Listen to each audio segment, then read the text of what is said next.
Welcome, everyone. We are so glad that you're joining us today. And I'm very excited to introduce our special guest, Doctora Rocio Rosales Mesa. Doctora Rocio is a Chicana Indigena seer. She's a medicine woman, she's a PhD psychologist, and also she was born with supernatural psychic abilities.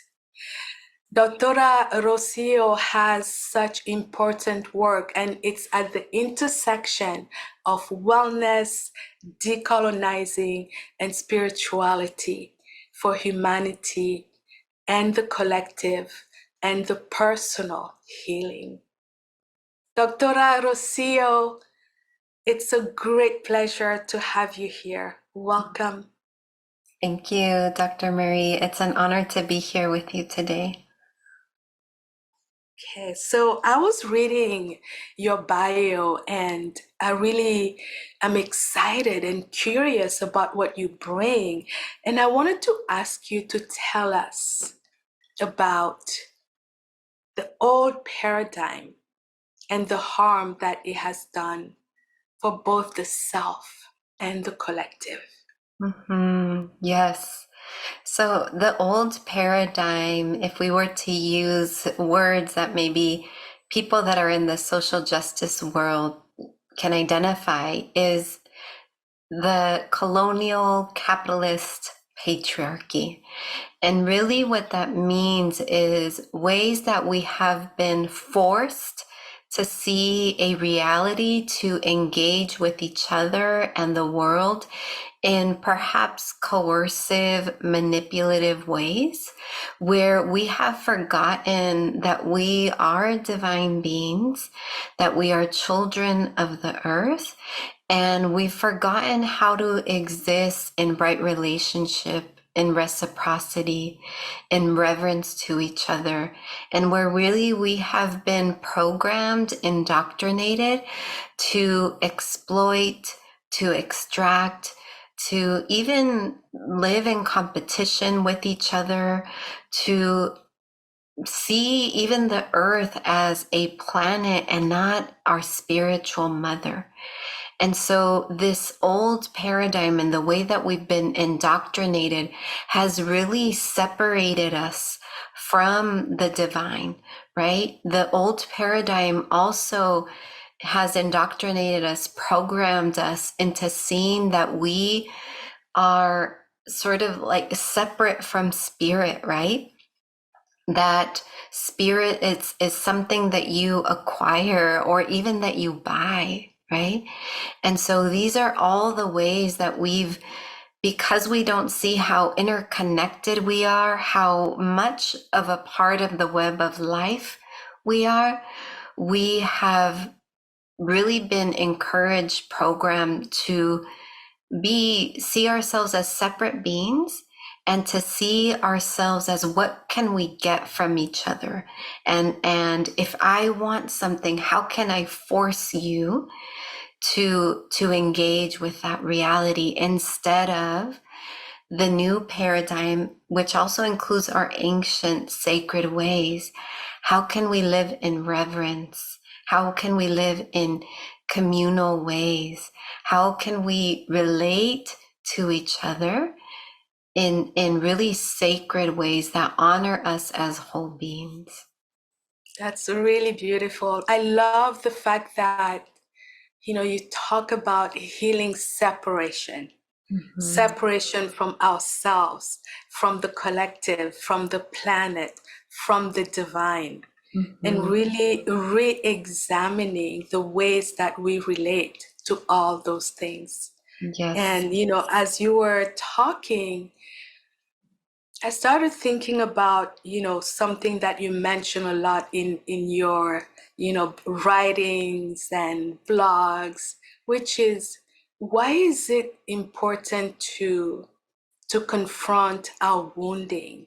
And also, how can confronting collective wounding unconsciously recreate that old paradigm you were talking about?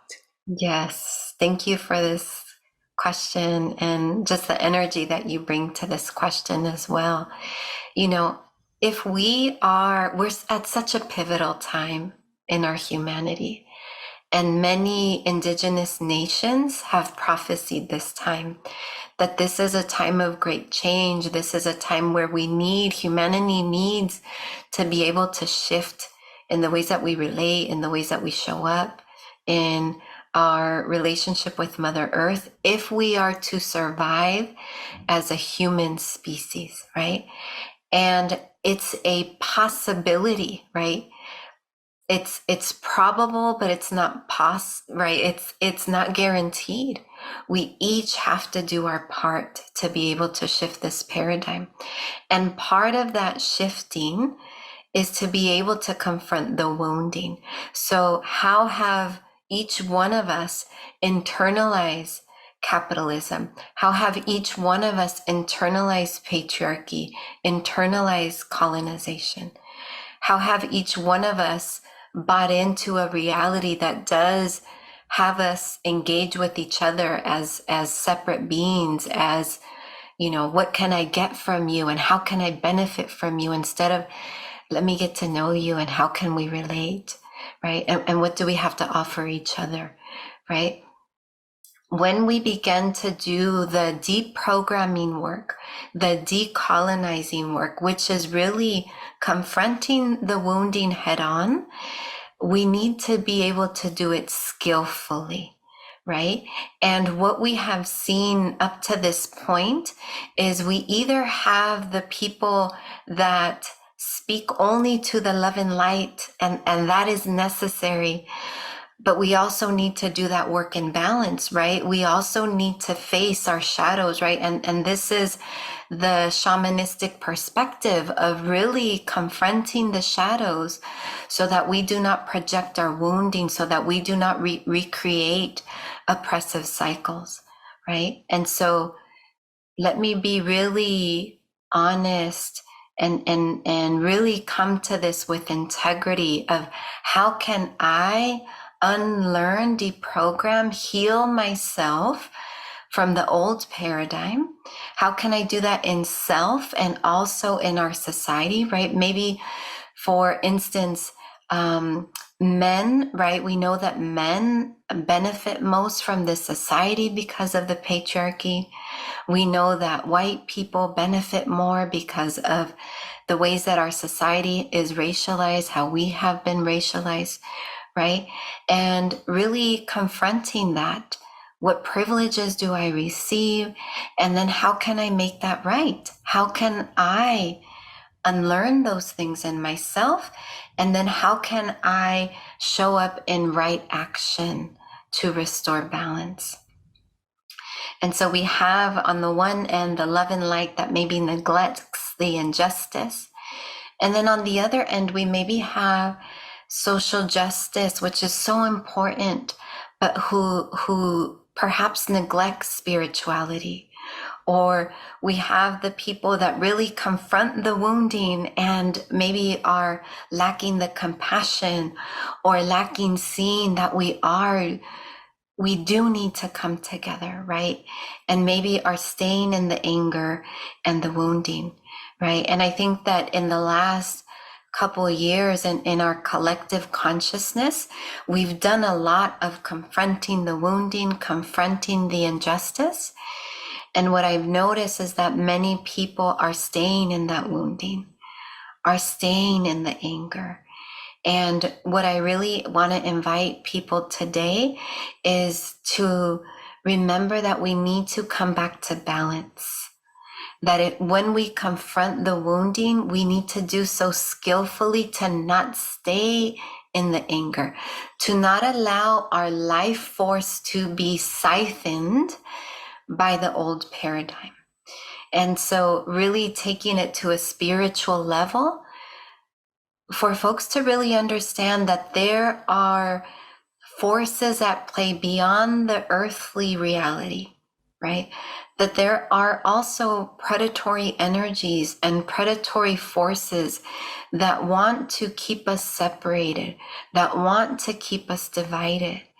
And so when we confront the wounding, when we confront the shadows, that is absolutely necessary, but doing so from a place of love, doing so from a place of compassion, and with the intention of, I am doing this to restore harmony. I am not doing decolonizing, deprogramming work to contribute to more destruction. I am doing it to restore harmony.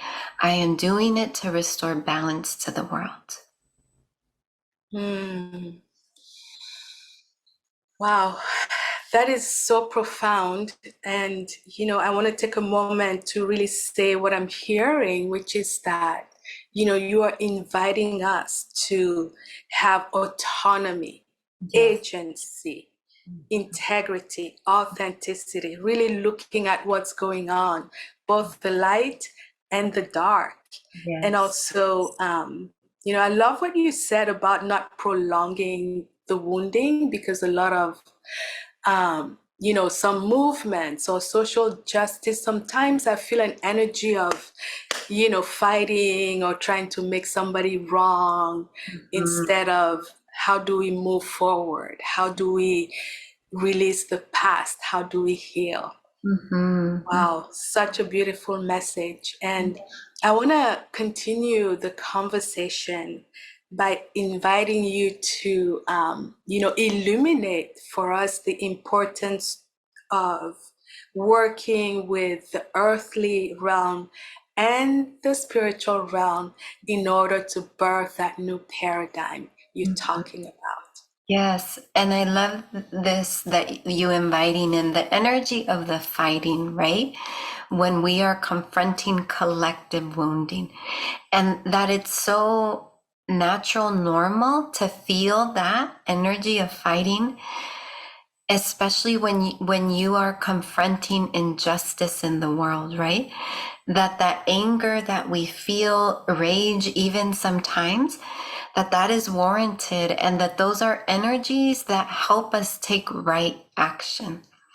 But as you said, it's the prolonging of the wounding, it's the staying too long in any emotion that is not helpful, right? All healers know this, that our emotions are temporary. They are almost like signals to help us shift energy, right? Or to respond.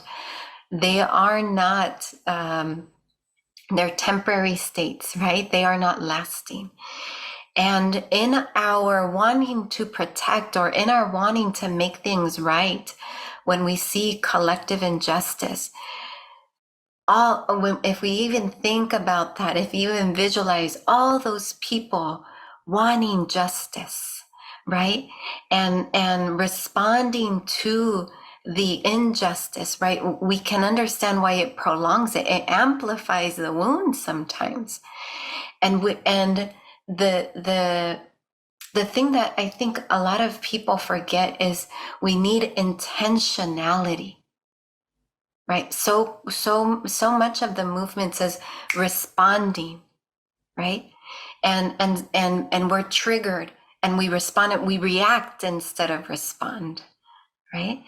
And so let us be intentional, right? I'm seeing this injustice. What is my intention here? What is my role here? And let me even take a moment to ground. Let me take a moment to ground with Mother Earth. And let me respond to this instead of react to this. Because when we react, then that's when we prolong the wound. We unconsciously prolong the wound.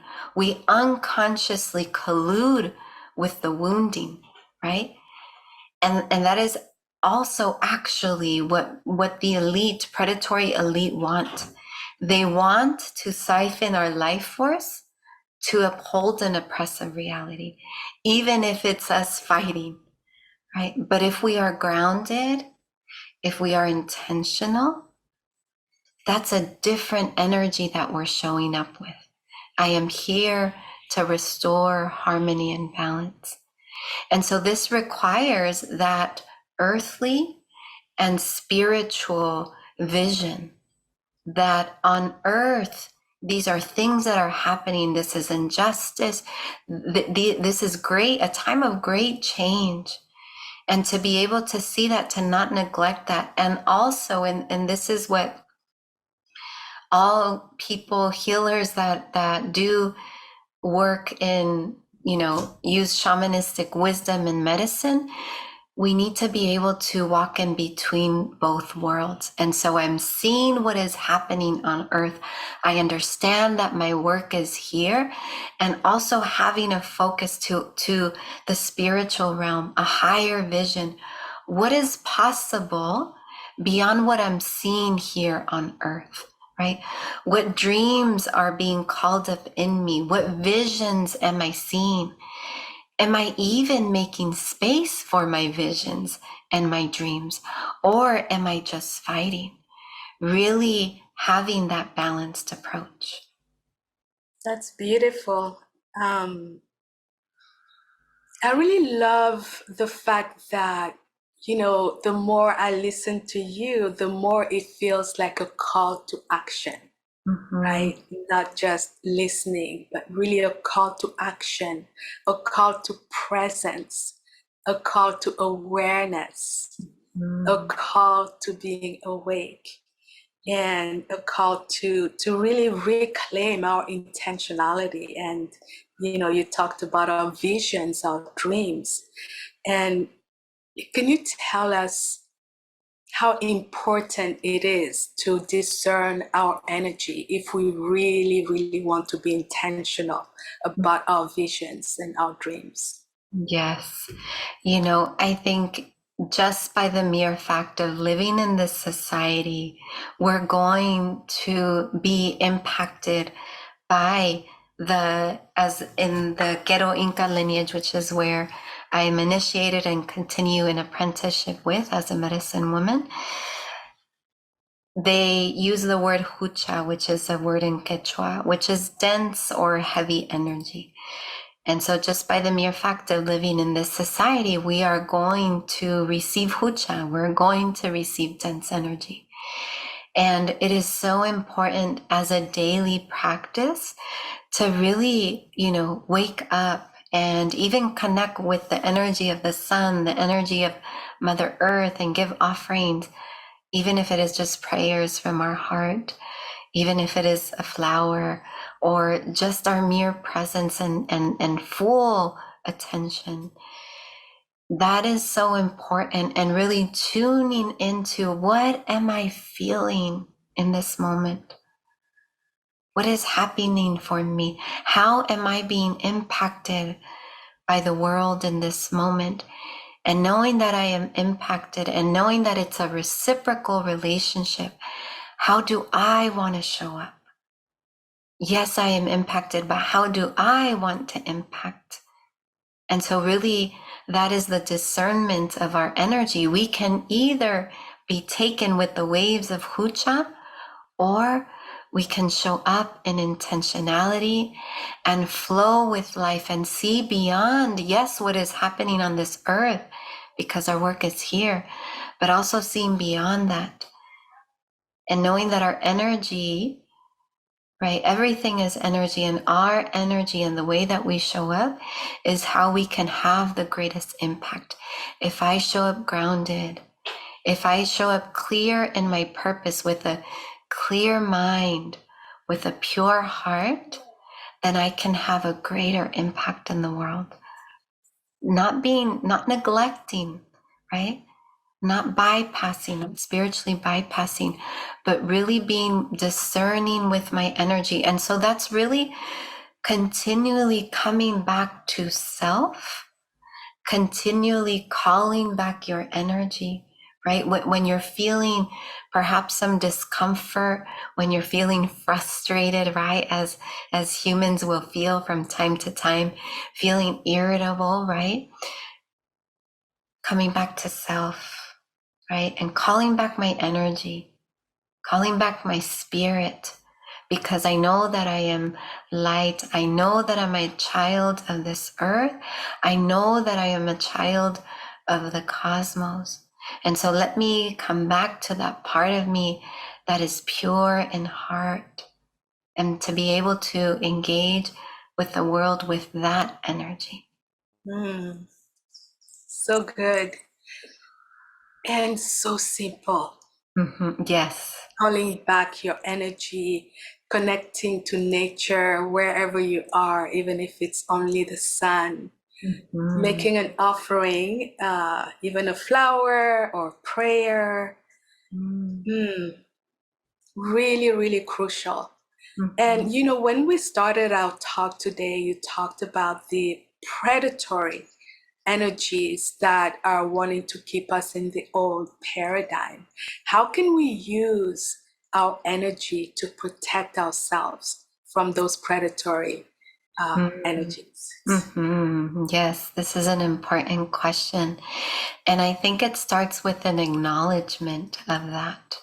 You know, as an empath, as someone who in my life and in my earlier years, I didn't want to face the darkness, and I think many of us, it's understandable that we want to stay in the love and light. It's understandable that we don't want to acknowledge that there are predatory forces.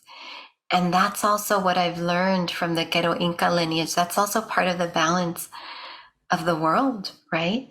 Um, there are things that exist that are not always, for lack of a better word, and this is not the best word, but good, right? And so it starts with an acknowledgement that there are predatory forces, and that this is why we sometimes contribute to collective injustice unknowingly. And so let us first acknowledge that there are predatory forces that want to keep us in the old paradigm, that because we've been programmed, we unconsciously collude with that old paradigm. And so acknowledge that, learn about that more so that we don't engage with that, so that we can catch ourselves when that happens, right? So we can be able to protect ourselves. And so for me, it's really grounding in Mother Earth and having that as a daily practice, a daily meditation that really helps me, that really reminds me that the world, that my existence is beyond me, that there is a mother that is here, our great mother, protecting us, and really tapping into that energy and engaging in reciprocity with her through offerings. And to also, with your energy, with your full life force, with your intent, really calling in a prayer for protection. Maybe it's visualizing light surrounding you. Maybe it's, seeing, connecting roots, visualizing roots, connecting you to Great Mother and grounding you in that way. Or maybe it's visualizing as you're, with the mountains or the hills, visualizing them holding you, right? There's many ways that you energetically can connect to creation and tap into that protection that is already there for us, but that we really need to do so intentionally, because in this modern society, we've forgotten it. And so with calling up those energies and being aware of the need for protection is enough. And I think really, to coming back to what you responded to earlier, these may sound like very simple practices, and they are. And they are also very potent, ancient practices. Yes, yes. Simple doesn't mean not powerful. I'm happy that Mhm. you brought that differentiation. Mhm. I was thinking about when you were talking about humans and the times that we are living now. You talked about how we are children of the divine, of the cosmos. And I wanted to ask you, how can we tap into that divine power so that we can birth a new earth in right relationship, in balance and humility? Yes. Thank you for this. You know, what makes it difficult, I find, for a lot of people is that most people have been indoctrinated through religion, right? That a connection to spirit needs to happen outside of us, needs to happen maybe even through an institution. And so there's also this belief that maybe we need to, that we're not worthy of that connection, of that direct connection. And so that's the deprogram, decolonizing, the healing work that we need to do, that remembrance that we need to call in, that our connection to the divine is our birthright, that we do not have to earn it, that we do not have to, cleanse ourselves, to be worthy of that connection, right? We are divine, and it is our birthright to be able to connect, and we are worthy. We are so very worthy. And I think that indoctrination, that programming that we are not worthy, unconsciously, right? Even if many people have left religious institutions, unconsciously we still carry that imprint that we are unworthy, that we need to earn it. And so really inviting those that are listening that this is your birthright, that you are a child of the cosmos, and that you don't need to do anything to earn that connection. And so inviting that remembrance, and then it is your intentionality, right? Your full life force with all of your might, right? Connecting, setting that intention to connect, and to not place any expectations on what it will look like, on what it will feel like, because that's when our human mind sometimes gets in the way. We expect it to look a certain way, to feel a certain way, or to be this massive explosion of something, right? And sometimes those moments will happen and they're beautiful. And sometimes it's very subtle, right? The energy of the divine speaks to us in subtle energy, right? What does it feel like in my body when I set that intention? What is the subtle energy that I'm receiving? It is something that is felt. It is something that is experienced. And so really allowing space for that, to approach it with a beginner's mind, and to allow yourself to receive fully.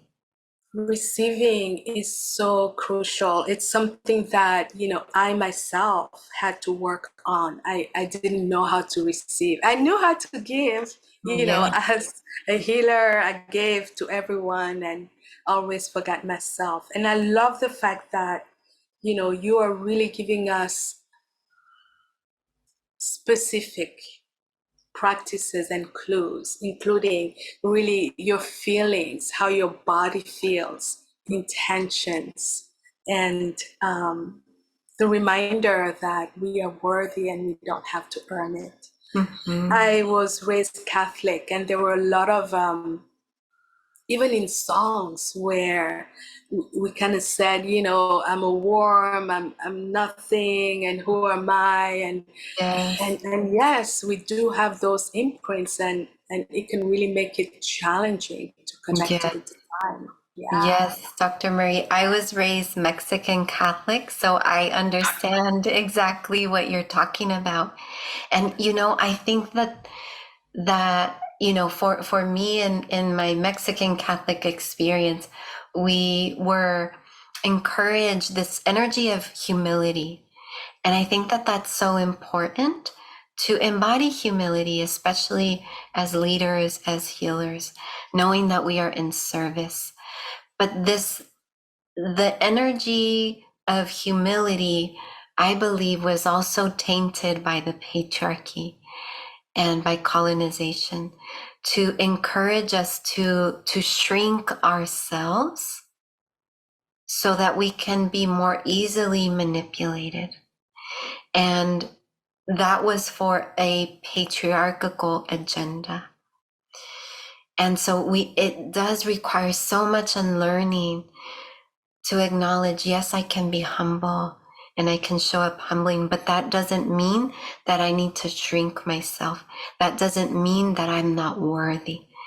It's actually the opposite. I am so worthy. I am just as divine as the creator. And to exist in right relationship, showing up humbly, but not shrinking myself. I love it. Showing up humbly, but not shrinking Mm-hmm. myself. I have another question that, if you could say a few words about it, which is about balance and harmony, and how can we nurture this? Because in everything that you say, I hear this, presence, awareness, right relationship, and balance and harmony are also important. And can you tell us more about Mm-hmm. that? Yes, that is, if there was one thing that I think people, I would encourage them to take away from, it is this energy of balance and harmony. This is what the prophecies speak of, that our souls signed up for this specific time to see the injustice, to maybe even, come from lineages or backgrounds that experienced injustice, to then be the alchemist to restore that harmony and balance. That happens through the world, but also internally, right? We need to confront the wounding. We need to alchemize the wounding to then show up powerfully, to show up more wise, to co-create a new paradigm, the new earth. And so it's this intentionality of harmony and balance that whenever I experience something in my daily life, maybe I even have arguments with my partner or with my family, I'm having a hard day at work, I'm seeing injustice in the news or in my neighborhood, really showing up with the energy, with the intentionality of harmony and balance. I am seeing this. There is a reason that I am seeing this. And what is my purpose here? It is to restore harmony and balance. And sometimes that will look like fighting injustice, but still with the energy of harmony and balance. And so I really encourage people to even visualize themselves or their energy on these scales of balance.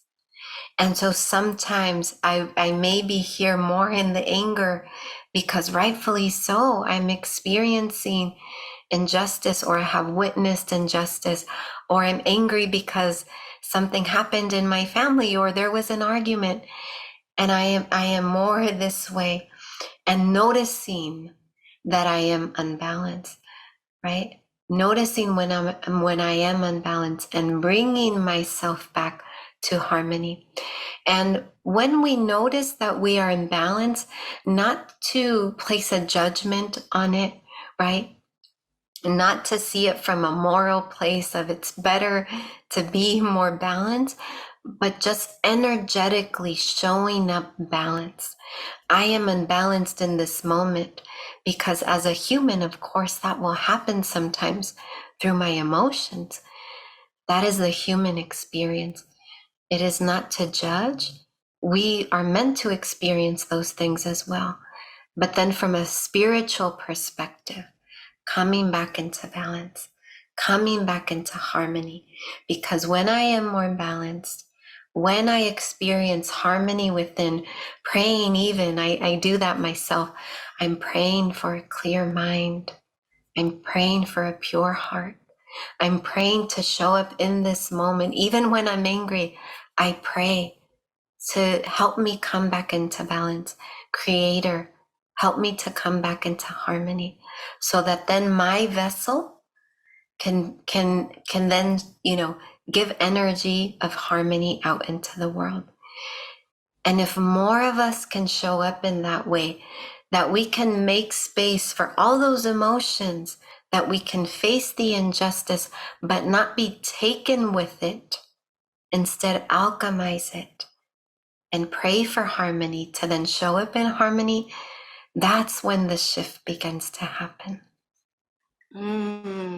That's when the shift begins to happen. Mhm. Dr. Rocio, I wanted to ask you, for our audience, do you have, few quick words about maybe a workshop or program or a book that's coming out so that we can experience more of you? Thank you for this question, Dr. Marie. I do have a experiential course titled Remember, Clearing Colonial Imprints for a New Earth. And it's really diving deep about what we've discussed here. And I'm really called to open that up to all people. In the past, I have worked with Black, Indigenous people of color in one way and white people in another way. And I think those containers are sometimes needed because the wounding is different. And at this moment, I'm just really feeling called to bring us together so that we can ourselves begin to do that internal work for the new earth, to show up together, to begin to trust each other. And so that happens through Remember, Clearing Colonial Imprints for a New Earth. There will be a book in time. I am an unschooling mama to a 6-year-old, and so I'm finding that time to do more of the writing.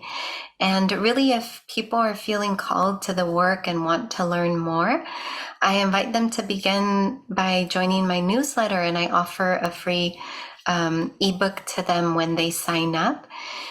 It's A New Earth is Possible, and it's really, all that we've talked about today, how they can begin to show up themselves, giving them some of the practices here that we've talked about, and maybe some of the unlearning that they can begin, the healing that they can begin to do.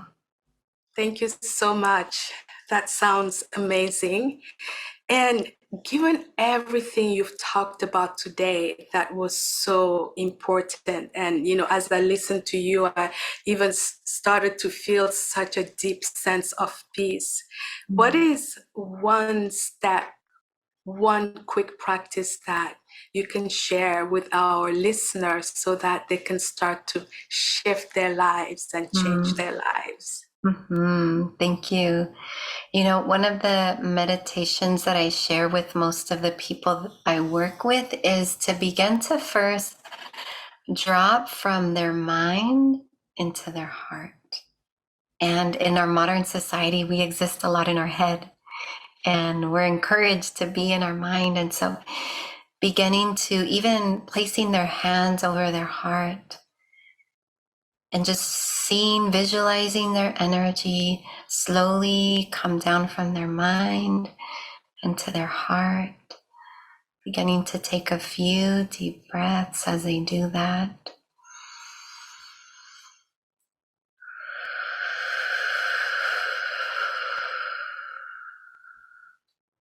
Just spending some moments here in the presence of their heart, seeing what's here for them, seeing what love is available here for them, and what love is wanting to be given to the world through their own vessel. And so tapping into this sacred energy of their heart. And then slowly, when they are ready, beginning to drop from their heart, seeing their energy coming down to the base of their spine, to our root. And to notice the grounding under them, feeling the support under them, and even beginning to see roots coming out of the base of their spine to connect to Mother Earth. Seeing those roots almost like an umbilical cord reaching down to our Mother, remembering this connection, seeing, visualizing with their third eye, connecting to Mother Earth, feeling that subtle energy of support from our Mother, and seeing those roots reaching down and down to the earth, down through each of the layers of the earth, feeling supported by the soil, feeling that grounding with the earth, and slowly reaching down and down. And now here, reaching to the core of Mother Earth, seeing those roots clasping onto the core of Mother Earth. And taking a deep breath here.